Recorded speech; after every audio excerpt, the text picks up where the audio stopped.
nodded his head and continued to extend his life for another 10 years. And it was because of that asking on behalf of the Sangha, because of his respect for the Sangha. And that, I thought, pointed back to the example in the Buddha's life, where Venerable Ananda's mind was overcome by Mara, and he forgot or didn't ask because he was confused and overcome with sadness that the Buddha was going to pass away, because there wasn't a cause. Then the Buddha could not extend his life out of desire. There has to be a cause. In this particular case, the Buddha, Ajahn Chah would never compare himself to the Buddha, but in this case, the cause had to come from the Sangha, not just his own wish. And it was those examples that set up the standards in our tradition for always respecting the Sangha. And the other aspect of Ajahn Chah's training, once you'd come to him and accepted his training, is that once you became his disciple, then he would teach you to have great patience and endurance. There was a word that's often used in Ajahn Chah's monastery, and it was called Toraman. And Toraman, when translated into English, means torture. And Ajahn Chah was an expert in Toraman. But when you say that, it sounds unusual. How can a monk torture his disciples? It's interesting, you never got the feeling that there was any motivation coming from a self behind it, that it was for your own good, that somehow he saw a weakness there and he would make you rise up to the occasion. And I'll give you an example. I was sitting in the Abhosada hall. We were doing the chanting of the 227 rules of the monks, and then the Ajahn Chah gave a Dhamma talk. Normally he'd talk for an hour or two and we'd leave, but this day he talked for 7 hours. Now if I talked for 7 hours to you tonight, then you would get an understanding of the word Toraman. Okay. Especially if you cannot leave this hall. You're not allowed to get up from your seat.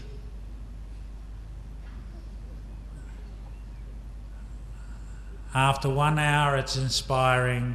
After 2 hours it's getting boring. After 3 hours it's definitely getting on the level of Toraman. And it's very interesting, as he was giving this talk, it was very high Dhamma.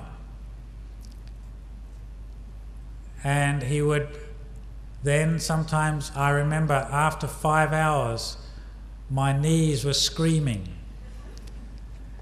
And I was looking for a way out, but he couldn't leave. And I remember him looking around, and he looked straight at me and he said, "Are you suffering?" And I thought that was obvious.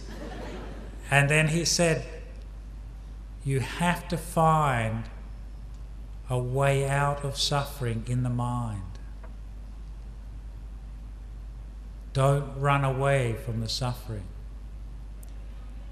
Because the Buddha's teaching of the First Noble Truth is to understand and know and comprehend and transcend suffering. And so it was by pointing you back, and when he pointed me back to the mind, then you could see that yes, he was actually giving you the opportunity, because if you are just to sit meditation alone in your heart, you normally don't sit for 7 hours straight. When the pain gets strong in the knees, you want to shift or change. But he was using the peer group pressure of the community of monks sitting there and the pressure of the teacher sitting there. He was sitting without moving through the 7 hours as well. I'm sure his knees ached as well. But he was pointing us and each and every person back. Dukkha needs to be comprehended, investigated and understood and transcended through that understanding, not through running away. And that was a great skill, but also I think his greatest skill was that he didn't lose many disciples as well. Because if it's coming from the wrong place, you cannot do that again. I cannot get my monks at my monastery to sit for 7 hours while I give a talk, because of the paramitas are not there. The Dhamma is not the same. It's just like when the Buddha would give a talk to the monks, he would talk sometimes all through the night on Dhamma, and the monks would be listening, inspired, because of the paramitas of the Buddha, the spiritual qualities, the power of his mind, the power of his Dhamma teachings, the clarity of them, the skill in the presentation, and what they were pointing to, his ability to understand and comprehend the audience and the Dhamma, to teach that audience at that particular time. That is a great teacher who can do that. And not everyone can do that. The other quality of Ajahn Chah's in terms of his Dhamma teaching was his teaching of how to let go of suffering. So not just pointing out to endure and be patient through what is difficult and unpleasant, but also to how to let go of things and how to put things down. And one of the monks was telling me that he went with a walk through with Ajahn Chah, and as they were walking through the forest, there was a big branch laying on the path, and Ajahn Chah got him to pick one end of the branch up, and Ajahn Chah picked the other. And as they picked it up, it was very heavy. And Ajahn Chah said, "Is it heavy?" And he said, "Yes." And then they threw it off into the forest and then said, "Now is it heavy?" And he said, "No." And he said, "So too, if your mind lets go of everything, it will be light." So he would say that if you let go of your attachments a little, you obtain a little peace. If you let go of your attachments a lot, you experience a lot of peace. If you let go of your attachments completely, you experience complete peace. And I want to maybe give you an example of his ability to teach, and this was a personal example. The first year after I became a monk in 1980, I spent the rains retreat with Ajahn Chah, and he had 70 monks staying in the monastery, and about 50 nuns, and many lay people coming in huge numbers to see him. And one day I went on alms round, and on the way back I was walking back with another monk who was again newly ordained. And on the way back, this monk started to find fault with the other monks in the monastery. This monk wasn't doing what he liked, and this monk didn't say what he wanted, and he was complaining. And I remember thinking, I didn't want to hear complaints about other good monks. And so I walked off ahead. But I kept on thinking, he shouldn't complain about other good monks. Why is he complaining about other good monks? And I started complaining about him. And as I was thinking, he shouldn't do that, he shouldn't think that, I walked into the monastery and I had my head down thinking and carrying on this conversation that had ended 10 minutes ago. And then I heard someone say in clear English, "Good morning." And I looked up and Ajahn Chah was standing a metre away from me with a big radiant smile on his face. And it was the first time I'd ever heard him speak English. It was he could only speak 2 phrases of English. The first one was "good morning," and the other one was, "Do you want a cup of tea?" Because he went to England twice, and everyone was always asking him, "Do you want a cup of tea?" And he said it's very easy to remember because it's like in the Pali chanting when the monks give the blessing, "Upakapati." Do you want a cup of tea? And so he always remembered that. And so this was his chance to practice his English on me. He said, "Good morning." And I remember putting my hands in Anjali and smiling and responding, "Good morning, Ajahn Chah. Good morning, Luang Por." We called him Venerable Father. "Good morning, Luang Por, Venerable Father." And he smiled, and of course my mood changed. I'd completely forgotten what this monk had said. Went back, we had the meal.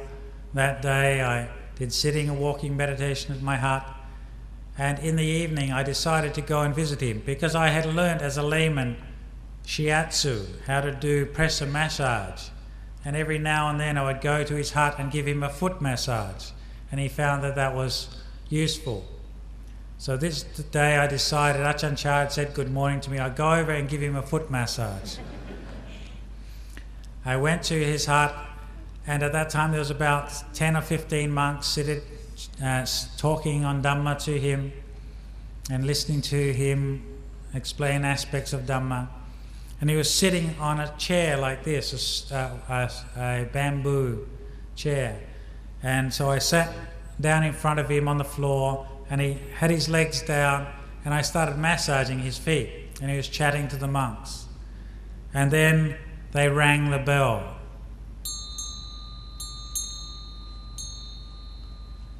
It was time for evening chanting, and the hall for the evening chanting was very close to his hut. And he told all the monks to leave and go off to do evening chanting. And he said, "Tanyana, you stay here." It was the first time I'd been alone with him. There were so many people usually around him. And we didn't have any candles lit, it was dark, but the moon was coming up, and it was one of those beautiful nights when temperature was just right. There was no mosquitoes around, and I was sitting with Ajahn Chah, and he just sat meditation, and I was massaging his feet, and then the monks started chanting, 70 monks, and I felt it was like in the heaven realms. There was listening monks chanting the praise of the Buddha, Dhamma, Sangha, and here you are repaying the debt of gratitude you owe to the teacher that the Buddha said you should do. And he was sitting there peacefully, and it was my chance to make a lot of merit. And just as I felt like my mind was in the heaven realms, he kicked me in the chest, and I fell backwards and hit my head. And then he pointed at me and said, "See? One monk says something you don't like, and then another monk says good morning and you're delighted all day. Do not get lost in the words of others. Watch your own mind. And then he gave me a Dhamma talk about not delighting in or getting lost in the words of others, whether it's praise or blame, whether we like it or don't. As he would say, if we like it, that's good. If we don't like it, that's good. If it's good, that's good. If it's bad, that's good. And that, I was taken back, and I sat with my hands in Anjali's. He gave a very long talk to me. But the thing that impressed me the most was that he knew me better than I knew myself. And also I was moved by his compassion, that I felt very much the compassion of, like the Buddha. We read in the suttas that in the morning the Buddha would sit meditation and use his knowledges and psychic powers to pervade the world and see, who shall I help today? Out of compassion. And then he would go and teach Angulimala, for example, and help him out of compassion, relieving him from his suffering. I felt very much that of all the monks in the monastery, Ajahn Chah had decided. He saw me walking in the monastery with my head down, thinking about what this monk said, and realized he's in hell. So he said good morning to take me up to heaven. But he realized you cannot teach somebody in heaven. You have to kick them down to the earth. And then when they're on the earth, then you can teach them not to get lost in the words of another. And he also knew that this monk is very stubborn. If he had just told me everything is impermanent, unsatisfactory, not self, I would have forgotten that years ago. But because he kicked me, I always remember that. And I can offer that as a teaching to you. This is not just me he's kicked. Remember that yourself. When people praise you or blame you, or people say things that you agree with or disagree with, like or dislike, do not get lost in the words of others. Maintain your mindfulness and awareness of yourself. And so I'd like to give this as an example of Ajahn Chah pointing out for us to develop self-awareness and abandon our suffering. And when we do that, then we're coming back to the core teachings of the Buddha. And so today, on this special occasion, we have gathered here, and I'm so delighted to see so many people, so many good bhikkhus and good nuns and lay people, who some of you have heard of Ajahn Chah, some of you have not, are recognizing somebody who doesn't want to be recognized for himself. Ajahn Chah never wanted a personality cult around him.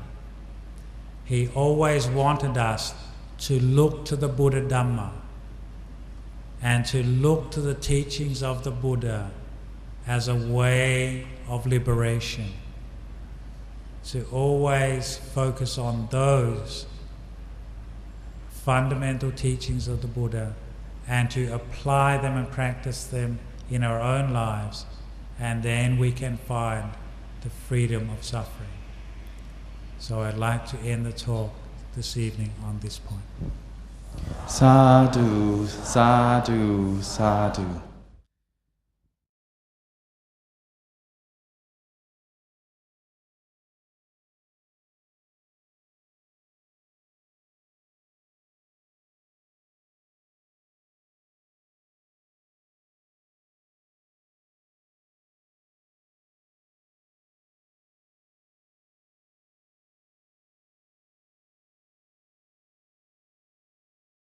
นะโมตัสสะภะคะวะโตอะระหะโตสัมมาสัมพุทธัสสะนะโมตัสสะภะคะวะโตอะระหะโตสัมมาสัมพุทธัสสะนะโมตัสสะภะคะวะโตอะระหะโตสัมมาสัมพุทธัสสะพุทธังธัมมังสังฆังนะมัสสามิ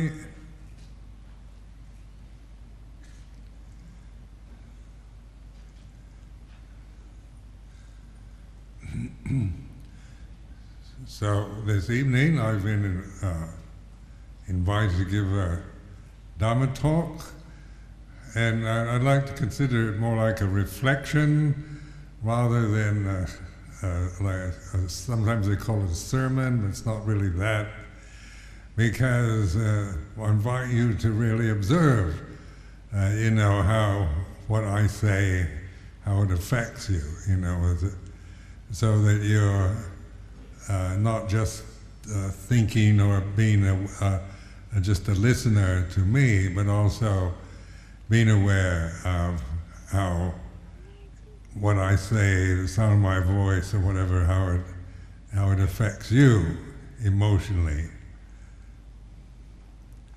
So this is a way of an attitude that I try to encourage in people, an attitude that I found most beneficial in my life, because we're so attached to the thinking mind and tend to analyze things and react to different words, tones of voice, various opinions, and then we agree or disagree with them accordingly. We get confused, or whatever. So, in the kind of essence of Buddha's teaching is this word mindfulness. In the Pali, it's sati and sampatanya, the ability that we have as human beings to be aware of what's happening, to observe our own bodies and feelings and thoughts and reactions to the conditions we're experiencing in the present.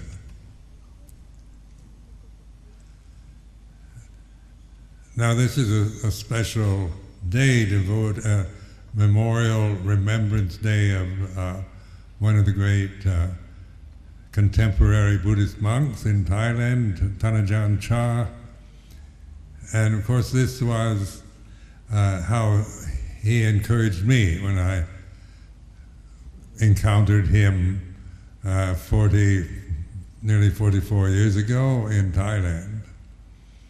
And his way of training us was to encourage us to really look and observe, our emotions, whatever they might be, positive, negative, confused, good, bad, right, wrong ones, and to be the observer or the knower, because as conscious entities, each one of us, a human individual that's conscious, is a conscious entity in this vast universe that is mysterious and rather formidable, because it seems so endless and vast, and where does the universe really end? There's so many possibilities of pleasure, pain, success and failure in our lifetimes, in terms of just planetary movements, changes, natural catastrophes, then the inevitable aging process of our human bodies. The fact that we are sensitive beings, we have to live in this state of unrelenting, unmitigated sensitivity from the time we're born to the time we die. And the realm we're living in is a sense realm, so planet Earth, its environment, the bodies we have, the senses that are, that that register the pleasurable, painful, the beautiful, the ugly, the desirable and undesirable qualities that inevitably impinge on us as individuals in our lifetime. It's kind of an ongoing experience of irritation. So this is just to set down a kind of reflective way of looking at the human condition. It is we are strange creatures in this vast universe. Are we all alone on planet Earth, or are there other human-like creatures on other planets? This is, of course, a mystery. We're always looking for, aliens from outer space, or wondering what is beyond, and beyond our system, our universal system. And of course, the imagination can only take you so far when you have to give up, because it is endless, it's infinite. And from this position of this rather delicate and vulnerable human form that we have, we can't know that much. And so the Buddha, in his compassion, established a teaching in a way that we can learn ultimate reality, recognize, and free ourselves from delusion through observing, through witnessing, through being mindful of our condition as we're living our life within the limitations that we find ourselves as human individuals. Now, modern civilization, modern culture is based on the idea of progress and material development and evolution, and so that modern science, as it tends to be taught in most places, is based very much on empirical, of looking outward, trying to figure out everything external. Or, we've developed telescopes to look at things far away, or microscopes to look at minutiae of things we can't see with our own eyes. But it's always the tendency to look away, to go outward into the universe, into the material world that we're experiencing. And the Buddha, of course, establishing his teaching on mindfulness. Now this word, English word, is not really all that good a word actually, but it'll do as a kind of translation of Sati Sampajanya. But its ability to reach the very center of pure consciousness before we create anything into it. If we are truly mindful and cultivate and develop mindfulness in our lives, then we're actually going to the very center, to pure conscious awareness before we become a personality or anything at all. And so this is, and of course the Buddha means, the actual word Buddha means awakened consciousness. So the historical Buddha, Gautama the Buddha, was a human individual in the universe, the same as you and I, no difference. But he, in his lifetime, was able to relinquish the cultural delusions, the conditioning of his mind, in order to recognize pure, unadulterated consciousness with awareness. And from this, of course, wisdom manifests, ability to discern and realize Dhamma, the reality of Dhamma. So this word Dhamma is a very significant word, and and to translate it, it doesn't have a really proper equivalent in English. So we take the word itself into the English context because it includes everything and no thing. It's beyond, you have the conditions and then the unconditioned. You have the sankharas and the grasping of sankharas, but there's also awareness of sankharas. Like sankharas are conditions, things that arise and cease, can be observed, whether it's mental, emotional, physical, through sight, sound, smell, taste, touch, or thought. All conditions are impermanent. So this is the way of investigating and observing the nature of all conditions, and that which is aware of conditions. That awareness takes us to what they call amatta Dhamma, awakened, conscious awakening to reality. And so this word amatta means a deathless reality, amatta Dhamma. It's a very clear and I think very brilliant formulation in language, the Buddha's teaching as we encountered in the Pali scriptures, in the suttas. I've used mainly in my monastic life just the first sermon, the Dhammacakkappavattana Sutta, the Four Noble Truths. Because I found this is what I would consider a perfect teaching.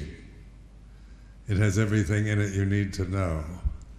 It's just a matter of putting it into practice, because it's not for grasping as some kind of Buddhist doctrine, but it's a tool the Buddha gave us to use to let go and free ourselves from delusions. Now, like all of us, when we're born, when a baby is born, it's a separate, it begins its life as a separate human form that's conscious. And so it has the human karma, the body that was born and that will die, and it's a conscious form. And it has the karma of the human condition. It has, instinctual intelligence, survival mechanisms, and so forth. But then as we grow up, as we develop, we're conditioned through our cultural conditioning, social conditioning, the messages, the attitudes, the language we acquire from our family, the values of our particular family, our social status, our religion, whatever it might be.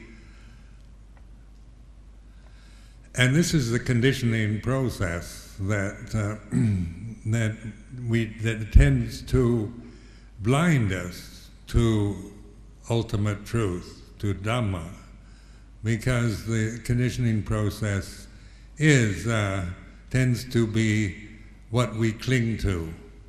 As we grow up, we develop a strong sense of our separateness, our individuality, personality, identity with our human form, what we look like, gender of the body, its color of the skin, size of the nose, and all this become what we identify with, and then we compare it with other models. So we have this sense of, trying to see ourselves in comparison, through comparing our appearance with somebody else's, or some ideal of physical beauty, an ideal form. We also have the ability to create ideals in our minds, of how things should be, the best. With words, with language, we can imagine the best of the conditioned realm, how everything should be. And then we tend to compare everything with the ideals that we have created, or that we have taken on from our cultural conditioning. So when we grow up, then we start suffering, because we're basically bound to illusions, just conditions created by unenlightened human beings, and those conditions, of course, have different qualities of good, bad, right, wrong, true and false. But whatever they are, they're never satisfying. Conditioned phenomena can never. It always leaves us in a state of dissatisfaction, disappointment, or feeling we're missing something is lacking in our lives. And this, the reason why we try to have wealth and security, but even at life at its very best, with all the possible wealth, security, social position, the problem is still there. Because the problem itself is the blind conditioning, attachment to the conditions that human beings tend to be obstructed with, blinded by. And therefore that's why we have always conflicts, wars, problems, personal relationships, and it's ad infinitum, the variations and problems that arise on the conditioned level. For all of us, whatever culture, society, or however you're in, we all have our own forms of feeling dissatisfied, or ill at ease, or anxious about the future. We regard time as our reality. So time is what we truly believe is real, and yet time is another condition. We consider our lives in terms of the length and the age of the physical bodies we have, and its appearance, and then its conditioning, and then of course it grows up and gets old. It suffers the aging process, various illnesses, and then it dies. And so there's always this sense of pathos. Life on the human realm is always associated with a kind of sadness, because our life it always ends in death. And in the monastic life, we always, every day in a Buddhist monastery, we reflect on this reflection. All that is mine, beloved and pleasing, will become otherwise, will become separated from me.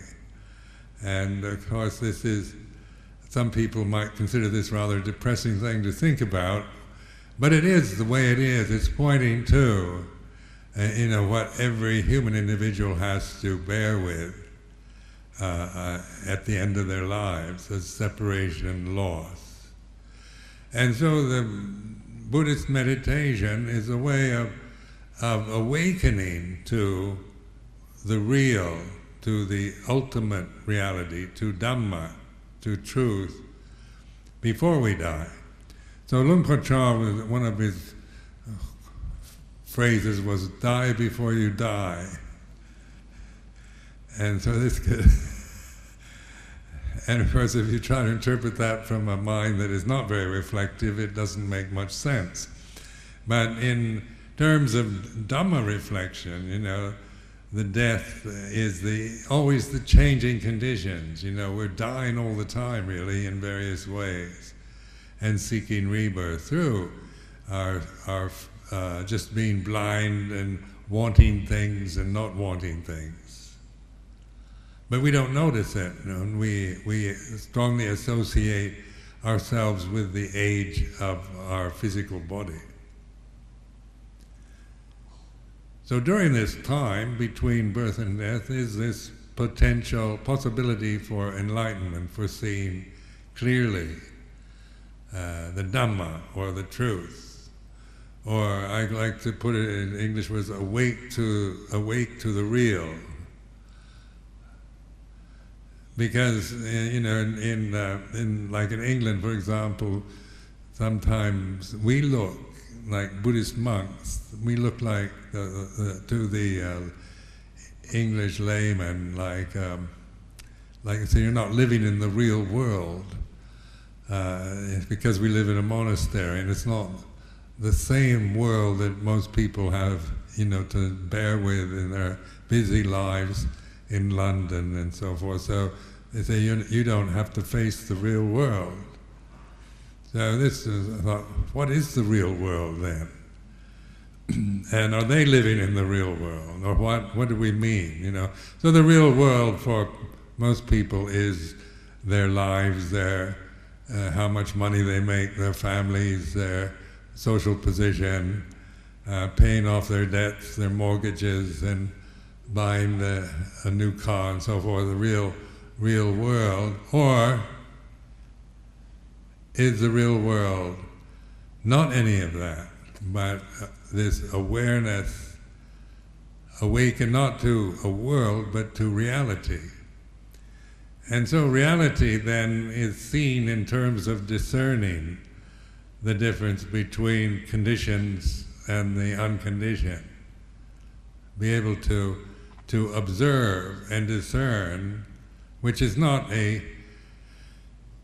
analytical ability, but an intuitive sense of attentiveness, and which you're letting go of the conditioning that you've acquired in order to observe conditioning as it really is, as an impermanent, as anicca, as anatta. You begin to see that whatever you think you are, good or bad, right or wrong, that's not what you are. And so that this is to be observed, that what we are, we don't need to know what we really are, just what we are not. And so in Buddhist meditation, like especially in the insight practices of vipassana, these are skillful means in the scriptural teachings to see, to observe the way things are in order to let go of our blind attachments to birth and death, or conditioned phenomena that is in this process of change from arising, ceasing, beginning and ending. So I spent 10 years in Thailand and tried to live as close to Ajahn Chah as I could, because he'd send me off sometimes to various branch monasteries, because he was obviously a very wise human being.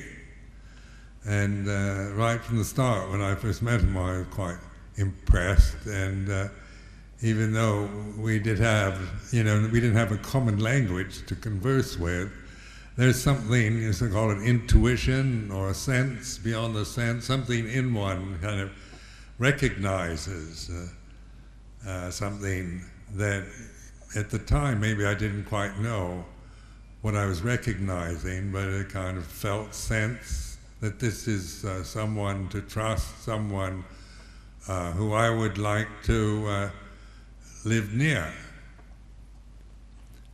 So I spent 10 years, either in his monastery or at various branches. And then he had me sent over abroad after 10 years off to England. It's always been a kind of inspiration to see, to meet an enlightened being, or meet a wise human being in one's life.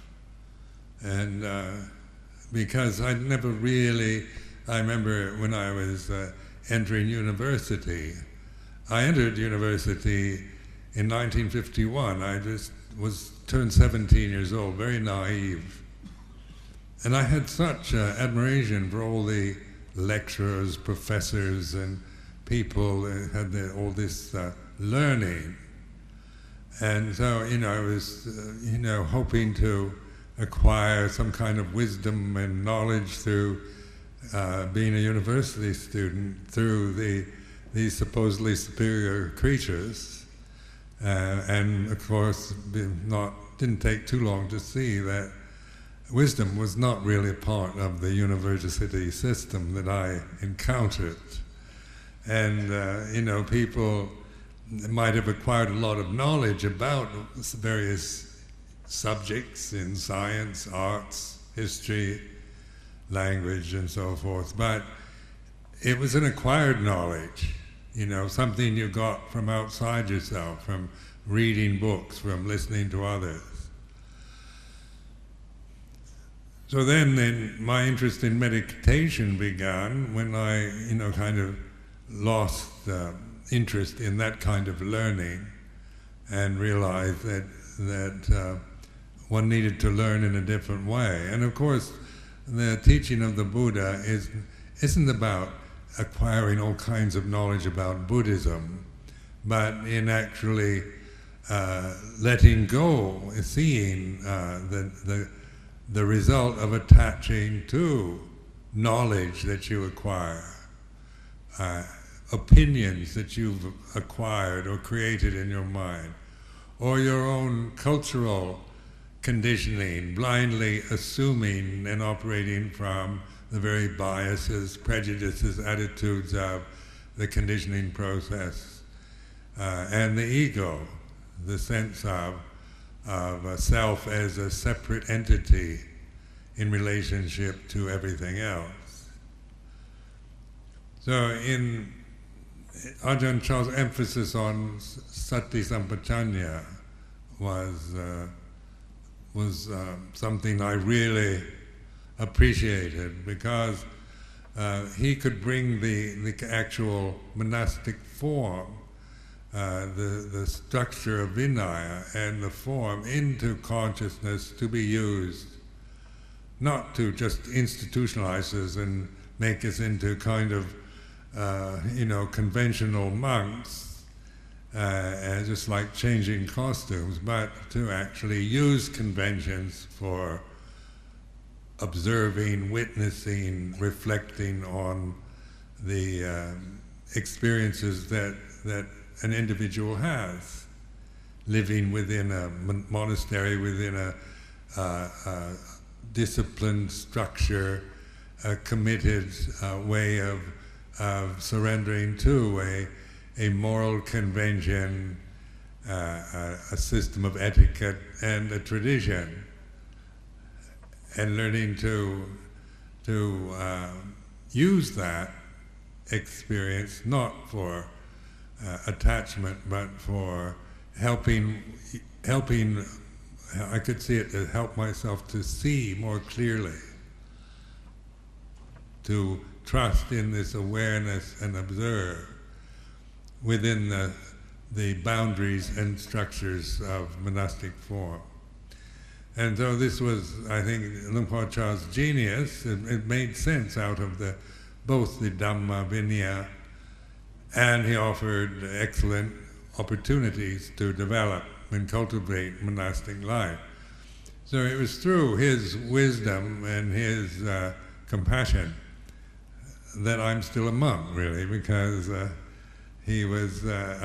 began to appreciate, the whole package of this tradition, in the Theravada's tradition, as I learned it through living and training with Luang Por Chah in his monastery in Thailand.